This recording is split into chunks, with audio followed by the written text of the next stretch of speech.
Our next story starts with a trip to Emmitt Township in Calhoun County and a one-of-a-kind park.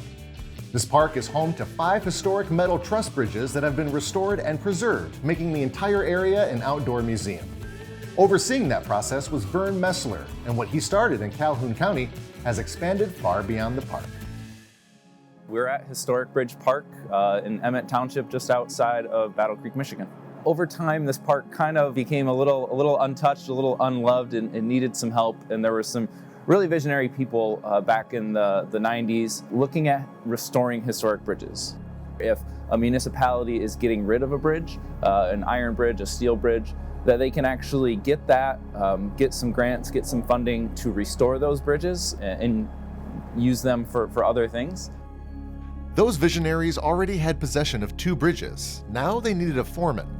Enter Vern Mesler. He had the credentials, resume, and the willingness to accept the task of restoring bridges fabricated in the late 1800s and erecting them in a park.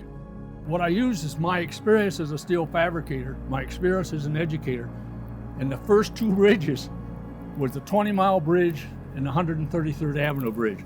They set out beside the garage in Battle Creek, alongside the garage. There they sat.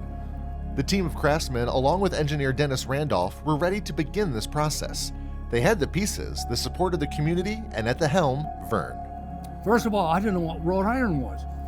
And I had to learn what that was. How do you repair wrought iron? It's different than you repair steel. The other thing was rivets. I walked in to Dennis Randolph one day and I said, I don't want to weld those bridges and I don't want to put bolts. Let's do riveting. Great idea, Vern. I only had one problem. I didn't know how to rivet. Now, a quick lesson on rivets.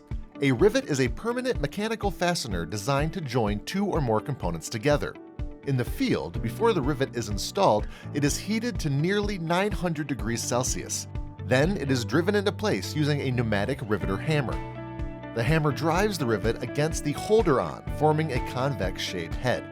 As it cools, the rivet expands, locking the steel together.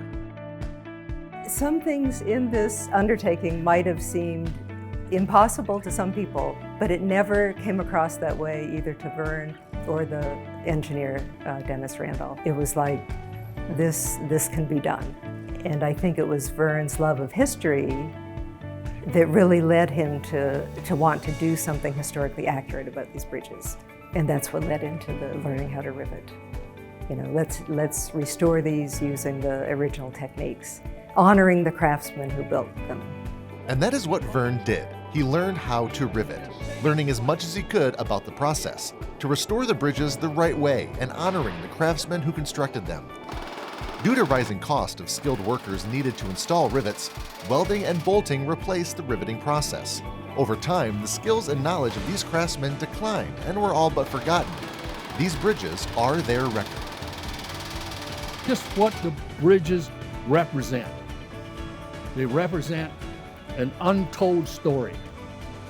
And I've been trying to tell that story, trying to find out how these bridges, first of all, were built, by who built them, and how they were built, how were the parts made or fabricated.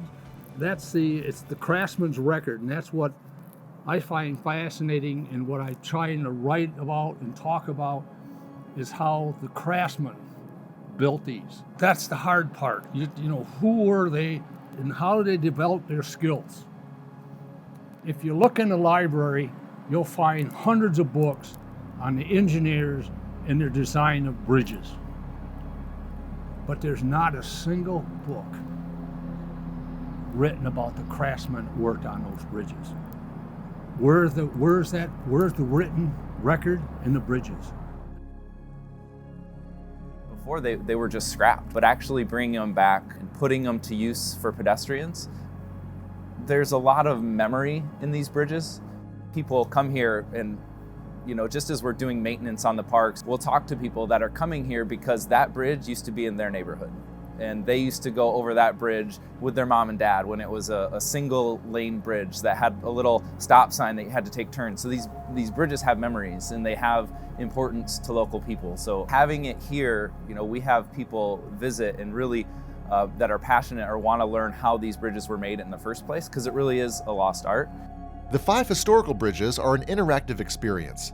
Walking across the bridge, you are almost transported back in time to the communities who utilized them for decades. The structures also stand as monuments honoring the workers, the men and women who hammered the steel and drove the rivets. And Vern has a special request for visitors to the park. I want them to look at the parts. I want them to look at the pieces. I want them to look at the eye bar. I want them to look at the rivets. I want them to look at the design of the bridge. Okay, the parts. Every part has a story. Every bridge here has a story. Vern's work for Calhoun County was just the beginning. His passion for riveting has led to workshops and demonstrations not only in Michigan, but around the country. He was invited to demonstrate hot riveting at the 75th anniversary celebration of the Golden Gate Bridge. It is safe to say his work has reinvigorated the craft of riveting. I think the best example of that is the Cut River Bridge. The Michigan Department of Transportation chose to specify hot riveting for the Cut River Bridge Rehabilitation Project, which in a way is sort of unheard of, but I think that is a testament to the historic bridge park and all of the knowledge that came out of that restoration process.